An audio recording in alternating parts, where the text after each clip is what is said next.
చేస్తే మంచిగా అవుతాయంట. 25 మంది. హాయ్ హాయ్ అండి. ఈ చెట్లు ఈ రేకులు ఇలా పీకడం వలన ఇగో దీనెమ్మటి వచ్చేయి చిన్న ఇగురు వచ్చి మొత్తం మొగ్గు వస్తుంది. గులాబీ మొగ్గ ఇగో ఇట్లా దీని ఇట్లా బీకినప్పుడు ఇగో ఈడ ఉంటుంది చూడండి ఇట్లా. దానివల్ల మొగ్గలు వచ్చి ఎక్కువ పూలు ఇస్తుంది.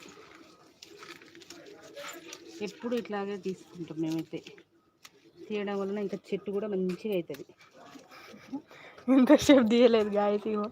మేము యూట్యూబ్లో చెప్దామని ఇప్పుడు తీసుకుంటుంది. Copy paste 58. వావ్, లైక్ కొట్టండి. దేనిపైన డబుల్ ట్యాప్ చేయండి గాయస్. మీద డబుల్ ట్యాప్ చేయండి. ఇదిగో పీకేస్తుంది ఇట్లా. ఒక్కటి కూడా ఆకుంచకుండా ఇట్లా తీస్తే మంచి ఇంకా మంచి మంచి మొగ్గలు వస్తున్నాయి ఘోరంగా. ఇవి ఇవి ఇంతకు ముందుకు ఎప్పుడో పెట్టింది. అట్లా పీకడం వల్లనే చూడండి